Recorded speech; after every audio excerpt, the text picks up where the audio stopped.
আজকে এমন একটি রেসিপি শেয়ার করব যেটার স্বাদ ভোলা অনেক কঠিন হয়ে যাবে। যারা প্রথমবার ভাবছেন চিকেন রান্না করে বাড়ির সকলকে খাইয়ে তাক লাগিয়ে দেবেন, তারা অবশ্যই চিকেনের এই রেসিপিটা ট্রাই করে দেখুন।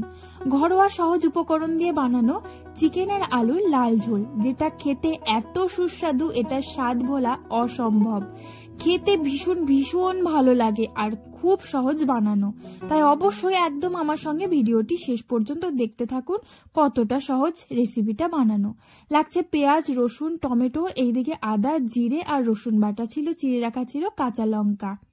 প্রথমে আলু আর রসুনটাকে ভালোভাবে ভেজে নামিয়ে নেওয়া হলো। এইদিকে গোটা রসুন আর পেঁয়াজটাকেও ভালোভাবে ভেজে নেওয়া হলো। কড়াই তেল গরম হলে ফোড়নে তেজপাতা, গোটা জিরে দিয়ে বেটে রাখা মশলার মধ্যে জিরে বাটা, চিড়ে রাখা কাঁচা লঙ্কা, রসুন বাটাটা দিয়ে ভালোভাবে নাড়াচাড়া করে নিয়ে তারপর দিয়ে দেওয়া হয়েছিল আদা বাটাটা। গোটা রসুনগুলোও কিন্তু দিয়ে দেওয়া হয়েছিল। এবার ভালোভাবে মশলাটাকে কষিয়ে নিতে হবে। মশলা কষানো হয়ে গেলে বুঝবো কি করে? তেল ছেড়ে আসবে, তাহলেই বোঝা যাবে। আর মাংসটা 1 ঘন্টা আগে ম্যারিনেট করে রেখে দেওয়া হয়েছিল। এর মধ্যে দেওয়া ছিল তেল, লবণ আর হলুদ গুঁড়ো। এইভাবে মাংসটা আগে থেকে ম্যারিনেট করে রেখে দেবেন, দেখবেন খেতে কতটা সুস্বাদু হয়। মশলার সঙ্গে ভালোভাবে মাংসটাকে মিশিয়ে নেওয়া হচ্ছে। একদম সহজ কিছু মশলা দিয়ে বানানো এই মাংসটা খেতে অসম্ভব ভালো হয়। অবশ্যই একদিন ট্রাই করে দেখুন। মাংসের রংটা এখনই কত সুন্দর এসেছে দেখুন। এরপর এর মধ্যে কাশ্মীরি লাল লঙ্কার গুঁড়ো আর ঝাল লাল লঙ্কার গুঁড়ো দুটোকে দিয়ে ভালোভাবে মিশিয়ে নেওয়া হচ্ছিল। রংটা এবার দেখুন কি সুন্দর এসেছে, আর মাংসের থেকে কিন্তু বেশ অনেকটাই তেল ছেড়ে এসেছিল। এরপর দিয়ে দেওয়া হয়েছিল মিট মশলার গুঁড়ো।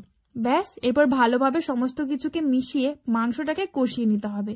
কার কার কষানো মাংস খেতে ভালো লাগে আমাকে জানাবেন তো কমেন্ট করে। মাংস কষানোর সময় যদি কষা মাংস না খায়, তাহলে মনেই যেন হয় না যে সেই দিনটা মাংস খেয়েছিলাম। পেঁয়াজটা আগে থেকে ভেজে রাখা ছিল আর টমেটো কেটে রাখা ছিল। সেই পেঁয়াজ আর টমেটোটাকে দিয়ে একটু নাড়াচাড়া করে মিশিয়ে নেওয়া হয়েছিল আর স্বাদ মতো লবণটা দিয়ে দেওয়া হয়েছিল। এরপর ভালোভাবে আরেকটু নাড়াচাড়া করে নিয়ে দিয়ে দিতে হবে ঝোলের জন্য পরিমাণ মতো জল। উফ, কি সুন্দর লাগছে কালারটা। রবিবারের দুপুরে গরম গরম 1 থালা ভাত আর সঙ্গে যদি থাকে এরকম চিকেন আর আলুর ঝোল, তাহলে আর কোনো কথা হবে না। সেদিনের খাওয়াটা বোধহয় একটু বেশি হয়ে যাবে। আর ঠান্ডা মানেই তো পিকনিক, ঠান্ডা তো পড়েই গেছে। এরপর একের পর এক পিকনিক হতেই থাকবে, আর পিকনিক মানেই মাংস।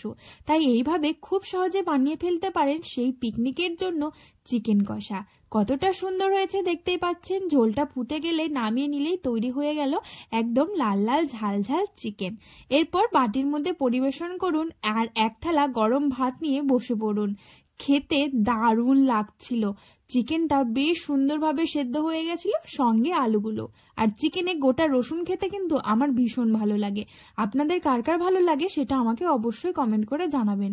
এই যে গরম ভাত মেখে নিলাম, এরপর খেয়ে নিয়েছিলাম, দারুণ টেস্টি হয়েছিল বলে বোঝানোর নয়। তাই অবশ্যই রেসিপিটা ট্রাই করবেন একদিন। আমার চ্যানেলের ভিডিওগুলো ভালো লেগে থাকলে চ্যানেলটিকে সাবস্ক্রাইব করে আমার পাশে থাকবেন। ধন্যবাদ।